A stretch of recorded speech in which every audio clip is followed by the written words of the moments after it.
आजकल लोग अपने लाइफ पार्टनर को चुनने के लिए अलग अलग मैट्रिमोनी साइट्स का इस्तेमाल करते हैं। ऐसे में अगर आपके सामने ऐसी कोई घटना आए जिसमें किसी की फोटो या फिर प्रोफाइल को गलत तरीके से पेश किया गया हो, तो आप क्या करेंगे और कैसे जानेंगे कि ये फोटो गलत है या सही? जी हां, एक ऐसा ही स्कैम का मामला सामने आया है जिसमें एक महिला ने भारत मैट्रिमोनी पर गंभीर आरोप लगाए हैं और कहा है कि उनकी फोटो का इस्तेमाल बिना सहमति के किया गया।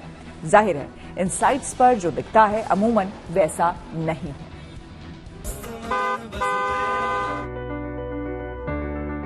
आजकल शादी एक बड़ा बिजनेस बन गया है। दूल्हा और दुल्हन की सुंदर जोड़ी बनाने के लिए गली गली में ऑफिस खुल गए हैं। वहीं बड़ी बड़ी कंपनियां ऑनलाइन दूल्हा दुल्हन ढूंढने का दावा करके हजारों रुपए वसूल रही हैं। भारत मैट्रिमोनी साइट्स समेत कई ऐसी ऑनलाइन साइट्स हैं जो बरसों से काम कर रही हैं और इसके जरिए कई शादियां भी हो रही हैं। शादी वाली वेबसाइट्स पर ज्यादा पैसे दो तो अच्छे प्रोफाइल देंगे का लालच देकर विज्ञापन में दिए गए लोगों के स्टैंडर्ड के हिसाब से पैसे वसूले जाते हैं। लेकिन ऐसे ऑनलाइन मैट्रिमोनियल साइट्स से ठगे जाने वाले लोग शर्म के मारे इसके बारे में खुलकर बात नहीं करते। ये इन साइट्स वालों को भी पता है। ऐसे में अगर आपके सामने ऐसी कोई घटना आए जिसमें किसी की फोटो या प्रोफाइल को गलत तरह से पेश किया गया हो, तो क्या हो? एक ऐसा ही बड़ा स्कैम अब सामने आया है जिसमें बिना महिला की अनुमति के भारत मैट्रिमोनी प्लेटफॉर्म पर फोटो अपलोड किया गया और उन्हें इस मामले की जानकारी तक नहीं थी। दरअसल भारत मैट्रिमोनी एक विवाहित महिला की तस्वीर के साथ फर्जी प्रोफाइल दिखाने के मामले में बड़े विवाद में फंस गई है। मैट्रिमोनियल प्लेटफॉर्म के एलीट सब्सक्रिप्शन सर्विस पर महिला की प्रोफाइल मिली जो कथित तौर पर फर्जी बताई जा रही है। खुद पीड़ित महिला स्वाति मुकुंद ने इंस्टाग्राम पर भारत मैट्रिमोनी स्कैम करार देते हुए इस प्लेटफॉर्म की कड़ी आलोचना की। The picture used is of mine and for the record this is my husband and no I didn't find him on any of these apps. Let me just clarify that. एक नामचीन matrimonial site पर एक शिकायत दर्ज कराई गई जिसमें एक शादीशुदा महिला ने अपनी तस्वीर का दुरुपयोग करने का आरोप लगाया है। यानी जिस लड़की की शादी के लिए विज्ञापन प्रकाशित किया है, डिटेल अब उसकी है, इस पर भी सवाल उठ रहे हैं कि क्या डिटेल भी कोई सही है या उसमें भी कोई फर्जीवाड़ा है। bharatmatrimonial.com इस पर सवाल उठ रहे हैं। कानून की निगाह में ये मामला कैसा बनता है, इस पर हम बात कर रहे हैं। इन मैट्रिमोनियल मामलों के जाने माने जानकार वकील हैं हमारे साथ पुष्कर शर्मा। पुष्कर, ये पूरा मामला इसको अगर देखें तो कानून की रोशनी में किस धारा के तहत, किसके तहत अपराध कैसा बनता है? जी, इसमें कई सारे ऑफेंसेस मेड आउट होते हैं। सबसे पहला तो उस महिला का संवैधानिक अधिकार है कि उसकी बिना अनुमति के उसका फोटो, उसकी किसी भी डिटेल को कोई पब्लिश नहीं कर सकता है। जो आर्टिकल 21 में प्रोटेक्शन मिलता है उनको कॉन्स्टिट्यूशन के, तो वो उसका सीधे इन्फ्रिंजमेंट है। इसके लिए वो सीधे हाई कोर्ट या वो सुप्रीम कोर्ट भी आ सकती हैं क्योंकि ये जो वेबसाइट है ये ऑल ओवर इंडिया फंक्शन करती है। दूसरा, एक तरीके से उनके संग फ्रॉड भी हुआ है, तो वो फ्रॉड के लिए बीएनएस के रेस्पेक्टिव सेक्शंस में भी एफआईआर लॉन्च करा सकती हैं। और क्योंकि महिला हैं तो उनके पास एक और ऑप्शन है कि वो विमेन कमीशन में जाकर भी अपनी इस कंप्लेंट को दर्ज करा सकती हैं।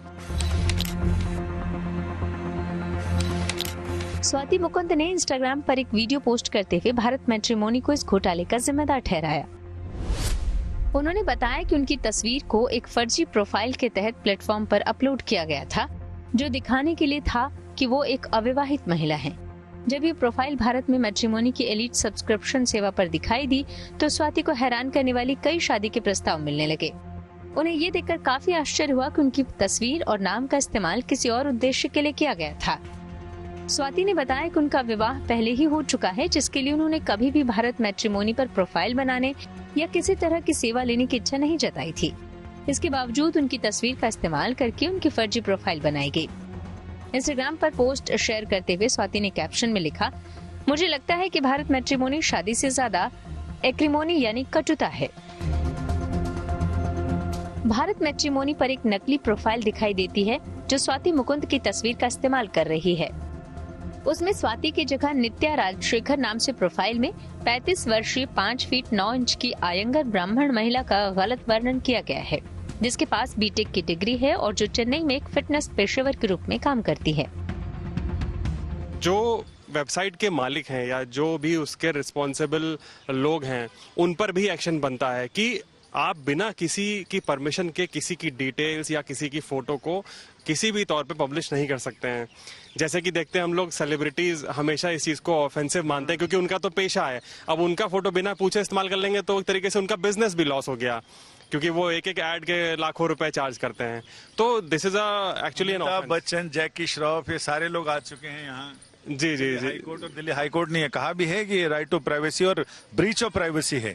तो क्या ब्रीच ऑफ प्राइवेसी इस मामले में भी बनता है? बिल्कुल बनती है। प्राइवेसी और डेटा प्राइवेसी का जो ब्रीच है बिल्कुल बनता है। उनका डेटा भी यूज हुआ है, उनका पिक्चर भी यूज हुआ है, और जो भी इस तरीके की इंफॉर्मेशन जो कि बड़ी पर्सनलाइज्ड होती है, आप उसको अगर पब्लिक प्लेटफॉर्म पे लाते हैं बिना किसी की परमिशन पे, तो वो प्राइवेसी का इन्फ्रिंजमेंट है।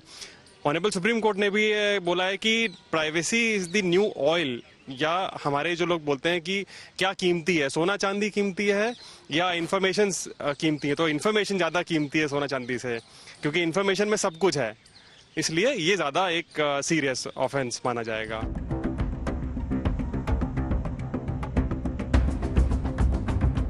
बता दें कि मैट्रिमोनी साइट्स अपनी सेवाएं देने के बदले यूजर्स से खूब पैसे वसूलती हैं। पैसे दो तो पूरी गोपनीयता रखकर जानकारी देंगे, ऐसा विज्ञापन आता है। साथ ही फोटो और दूल्हा दुल्हन की फोटो अपलोड करते समय पूरी जांच पड़ताल का भरोसा दिया जाता है। लेकिन इसमें कितना झोल है, ये बात स्वाति मुकुंद के मामले से समझी जा सकती है। स्वाति मुकुंद ने इस फर्जीवाड़े को लेकर भारत मैट्रिमोनी से सवाल किया है। Clearly, it's not working. But this is an urge to all the users of these platforms to make sure that you are exercising discretion before. Instagram पर शेयर किए गए एक वायरल वीडियो में स्वाति मुकुंद ने दूसरों को भी प्लेटफॉर्म का इस्तेमाल करते समय सावधान रहने की सख्त चेतावनी दी। स्वाति के इंस्टाग्राम पर 2 लाख से ज्यादा फॉलोअर हैं। उन्होंने बताया कि उनके पति वीडियो के पहले भाग में नजर आते हैं ताकि ऐप को उनकी तस्वीर का इस्तेमाल करके ये झूठा दावा करने से रोका जा सके कि वे भारत मैट्रिमोनी पर मिले थे। जैसे लोग कहते हैं कि चरित्र सबसे कीमती है, चरित्र अगर गया तो फिर सब कुछ। जी जी, बिल्कुल बिल्कुल, ये बिल्कुल सही बात है, क्योंकि इन्फॉर्मेशन बहुत पर्सनलाइज्ड है इन्फॉर्मेशन। अब जैसे मान लीजिए उसी महिला के एक एग्जांपल को लेते हैं कि उनके फोटो को लेकर एक मैट्रिमोनियल वेबसाइट पर अगर डाल दिया तो उनके परिवार वाले समझेंगे कि क्या उसने वाकई डाला है या नहीं डाला। ये क्वेश्चन उनके लिए भी एक अराइज हो गया। एक बहुत ऑकवर्ड सिचुएशन में वो आ गई होंगी इस समय। उनके हस्बैंड हो सकता सोच सकते हैं कि क्या इसने कभी वेबसाइट पे बनाया है कि नहीं, क्या इसके मन में क्या चल रहा है। तो एक किसी की फैमिली लाइफ भी डिस्टर्ब हो रही है एक तरीके से। ये क्या एआई को लेकर भी कोई मामला बन सकता है इसमें, या फिर डिजिटल लॉ को लेके? हाँ, बेसिकली देखिए, हुआ मे बी ऐसा हुआ हो सकता है कि इनका कोई अपना सोशल मीडिया अकाउंट होगा, वहां से इनका फोटो पिक किया होगा, या फोटो ऑटोमेटिक गूगल पे जब आप डाला होगा तो आ गया होगा, उसने एआई ने वहां से पुल करके और उसको एक मतलब एक ऑप्शन दिया होगा कि आप उन चीजों को पब्लिश कर सकते हो। तो एक चीज ये हो सकती है, मतलब इसको हम एंटिसिपेट कर सकते हैं। बट ज्यादा चांसेस इसके कि प्रॉपरली किसी ने एक अच्छी सी फोटो निकालकर किसी का डेटा उठाकर उसको पब्लिश कर दिया है, जो कि एक ऑफेंस है। So this is a post on India's #1 and supposedly most trusted matrimonial app, Bharat Matrimony. As you can see, the picture used is of mine. Viral video की शुरुआत करते हुए स्वाति कहती हैं, And no, I didn't find him on any of these apps. तो ये भारत के number 1 और सबसे भरोसेमंद मैट्रिमोनियल ऐप भारत मैट्रिमोनी पर एक पोस्ट है। वीडियो में ऐप का एक स्क्रीनशॉट दिखाई देता है जिसमें उनकी तस्वीर के साथ भारत मैट्रिमोनी स्कैम लिखा हुआ है। जब मामले ने तूल पकड़ा तो भारत मैट्रिमोनी को सफाई देने के लिए मजबूर होना पड़ा। भारत मैट्रिमोनी ने कहा कि भविष्य में ऐसी गलती नहीं होगी और दावा किया कि ये एक तकनीकी गलती थी जिसके कारण स्वाति की तस्वीर का गलत इस्तेमाल हुआ। प्लेटफॉर्म ने इस मुद्दे को हल करने के लिए अपने सिस्टम की जांच करने की बात की और स्वाति की तस्वीर को तत्काल हटा लिया। हालांकि स्वाति ने भारत मैट्रिमोनी की सफाई को नकारते हुए कहा कि ये मामला केवल एक गलती नहीं बल्कि एक बड़ा घोटाला है। उन्होंने कहा कि अगर प्लेटफॉर्म का सिस्टम इतना कमजोर है कि वो बिना अनुमति के किसी भी तस्वीर का इस्तेमाल कर सकता है तो ये दूसरे यूजर्स के लिए भी खतरनाक हो सकता है। उन्होंने काफ़ी एम्बैरेसमेंट फेस किया है, या काफ़ी ज़्यादा उनको एक तरीके से जिसे कहते हैं कि एंजाइटी हुई है, जो उनको ट्रॉमा फेस की है, उसका एक कॉम्पनसेशन बनता है उनका। इस विवाद ने भारत मैट्रिमोनी के यूजर्स की चिंता बढ़ा दी है। एक यूजर ने लिखा, मैंने 1.5 लाख रुपए का भुगतान करके उनकी एलीट मैट्रिमोनी का उपयोग किया है। ये सबसे बड़ा घोटाला है। वो आपको 1 साल तक बार बार वही कुछ विकल्प देते हैं। एक दूसरे यूजर ने लिखा, अधिकांश वैवाहिक वेबसाइट्स विवाहित लोगों के प्रोफाइल का उपयोग करती हैं। मैंने भी कई लोगों के प्रोफाइल की रिपोर्ट की है। जाहिर है इन साइट पर जो दिखता है वैसा नहीं है। ऐसे में जरूरी है कि मैट्रिमोनी साइट्स पर होने वाले घोटालों को लेकर खुद सतर्क हो जाएं और दूसरों को भी सावधान करने के लिए हॉर्न बजाएं। Bureau report, good news today. आइए अब रुक करते हैं प्रगति मार्ग का, जहां ऐसी खबरें हैं जो कि देश की तरक्की, प्रगति और लोगों की काबिलियत दिखाती है। प्रगति मार्ग में आज बात करेंगे गुरुग्राम में प्रदूषण से निपटने के लिए किए गए अनूठे उपाय की। दरअसल दिल्ली एनसीआर के शहरों में वायु प्रदूषण की समस्या हर गुजरते दिन के साथ गंभीर होती जा रही है। प्रदूषण पर काबू पाने के लिए सरकार की तरफ से हर संभव प्रयास किए जा रहे हैं, लेकिन हालात में ज्यादा सुधार नजर नहीं आ रहा। ऐसे में गुरुग्राम की एक हाउसिंग सोसाइटी ने प्रदूषण के खिलाफ लड़ाई में योगदान देने के लिए आर्टिफिशियल बारिश का विकल्प आजमाया है।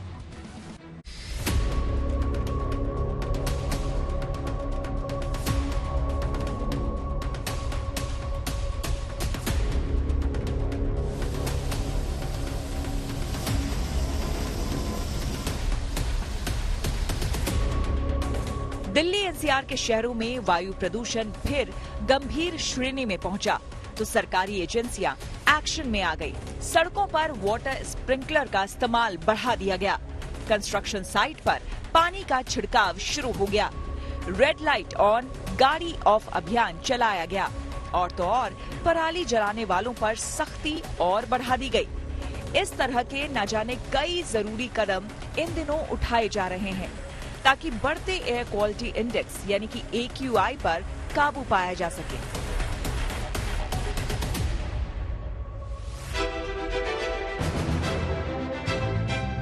लेकिन सरकार के इन प्रयासों के बीच ही गुरुग्राम की ये हाउसिंग सोसाइटी भी प्रदूषण के विरुद्ध इस लड़ाई में अपना अनोखा योगदान दे रही है।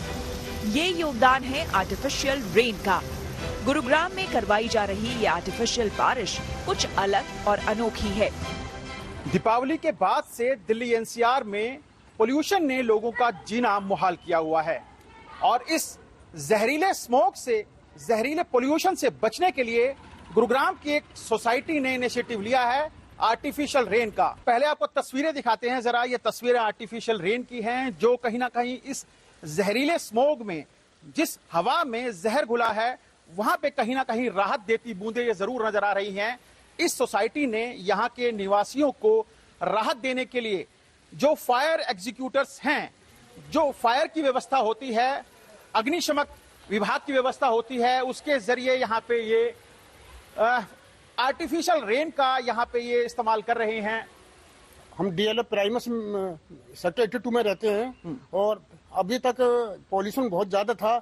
यहाँ हम सीनियर सिटीजन और चाइल्ड घूम नहीं पाते थे और जब से ये आर्टिफिशियल रेन हुई है तब से पॉल्यूशन में काफी राहत मिली है। दरअसल गुरुग्राम के सेक्टर 82 में स्थित इस हाउसिंग सोसाइटी ने आर्टिफिशियल बारिश कराने के लिए किसी वैज्ञानिक तरीके का सहारा नहीं लिया, बल्कि सोसाइटी की इमारतों पर लगे फायर फाइटिंग सिस्टम का प्रयोग किया। सोसाइटी के RWA अध्यक्ष अचल यादव ने बताया कि इस अनोखे प्रयास के जरिए न सिर्फ सोसाइटी में लगे फायर फाइटिंग सिस्टम की जांच की गई, बल्कि प्रदूषण पर भी काबू पाने का प्रयास किया गया। यानी इस तरीके से एक पंथ दो काज किए गए। देखिए, अगर AQI गुरुग्राम के अंदर बढ़ता है, हमारे शहर में बढ़ता है, तो चाहे हमें डेली करना पड़े, हम रोज भी करने को तैयार हैं। जो भी पहल, ना केवल मैं बता रहा हूँ, इस बारे में हमने और भी कई पहल की हैं पोल्यूशन को कम करने में। जैसे कि हमने कार पूल अपने ड्राइव स्टार्ट किए यहाँ से।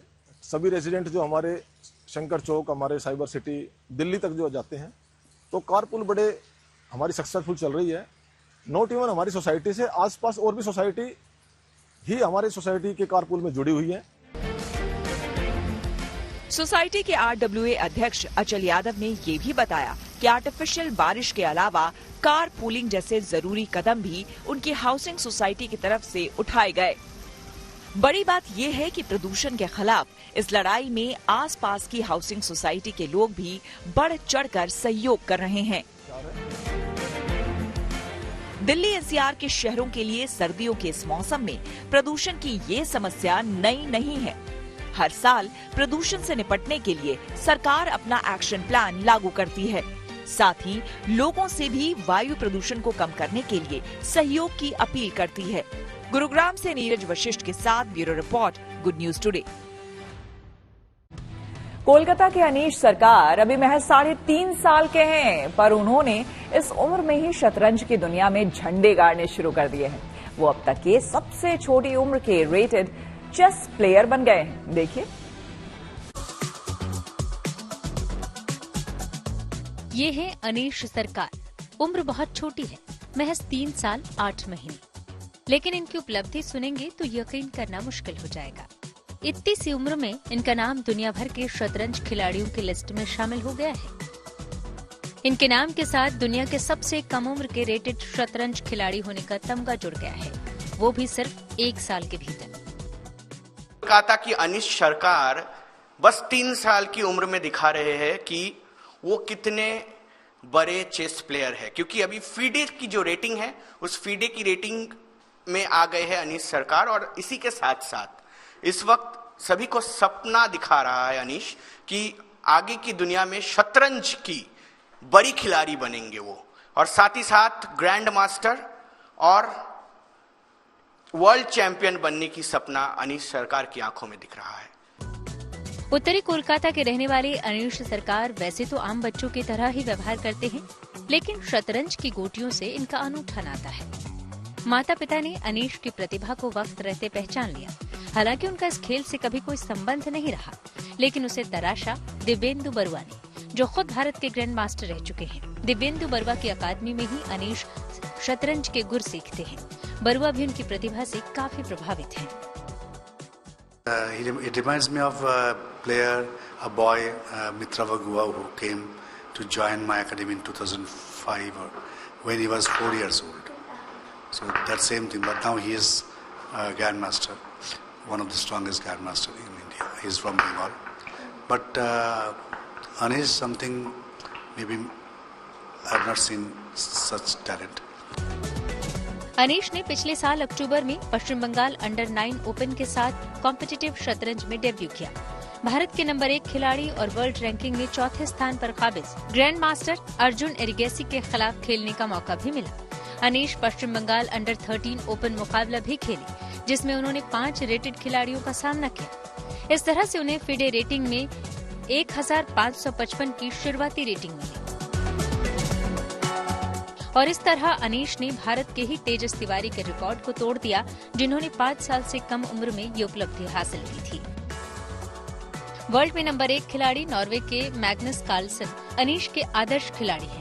बरुआ अब उन्हें आगामी टाटा स्टील कोलकाता शतरंज प्रतियोगिता में उतारना चाहते हैं। Anirban Roy Sinha, Kolkata, good news today.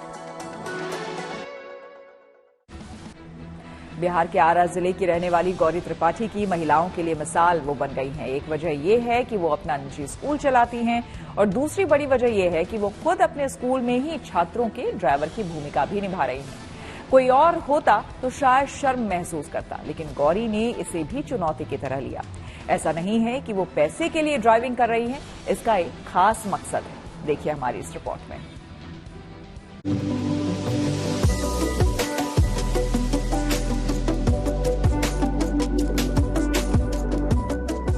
जिम्मेदारी हर किसी की है, खुद को लेकर भी और समाज को लेकर भी, लेकिन ये काम तभी आता है जब आपको इसका एहसास भी हो।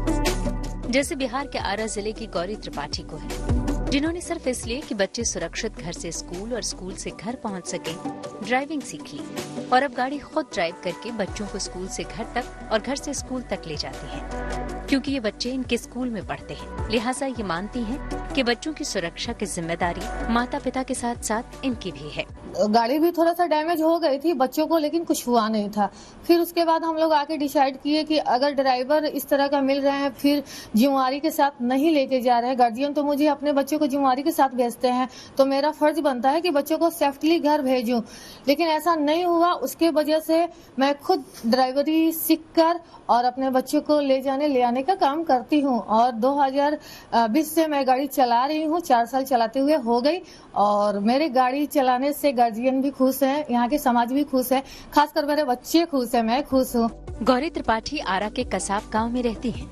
वहीं 2016 से एक प्राइवेट स्कूल चला रही हैं। यहाँ ये बच्चों को पढ़ाती भी हैं। इनके स्कूल में बच्चे दूर दूर के इलाकों से पढ़ने आते हैं। ऐसे में इन्होंने बच्चों के लिए स्कूल की तरफ से वैन की व्यवस्था की थी। ड्राइवर भी हायर किया, लेकिन शिकायत मिली कि ड्राइवर नशे की हालत में लापरवाही से गाड़ी चलाता है और बच्चे और उनके माता पिता इससे खौफ में हैं। एक बार गाड़ी का एक्सीडेंट हुआ तो गौरी ने तय कर लिया कि अब इन बच्चों को लाने ले जाने की जिम्मेवारी खुद उठाएंगी। ड्राइविंग आती नहीं थी, लेकिन सीख ली और अब बच्चे भी खुश हैं और इनके माता पिता भी। मैम हम लोगों को बहुत हंसती खेलती ले जाती है घर तक और खुद से गाड़ी चला के हम लोगों को स्कूल तक लाती है।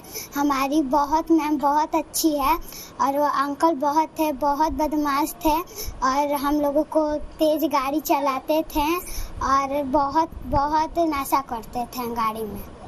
उनके साथ जाने में डर लगता है? हाँ, क्योंकि वो बहुत तेज चलाते थे। हाँ, मैम चलाती है तो आप लोग ठीक से जाते? हाँ, हम लोग हंसते खेलते जाते हैं। गौरी मानती है कि महिलाओं के लिए मुश्किल कुछ भी नहीं है, बस ठानने की जरूरत है और ये समझने की भी कि उनकी अपनी खुद की पहचान जरूरी है, ताकि वो समाज में अपनी भूमिका को और बेहतर ढंग से निभा सके। सोनू सिंह, आरा, गुड न्यूज टुडे। इसी के साथ न्यूज पथ के वीकेंड एडिशन में मेरे यानी श्वेता झा के साथ फिलहाल इतना ही। देश दुनिया की तमाम पॉजिटिव खबरों के लिए देखते रहिए गुड न्यूज टुडे।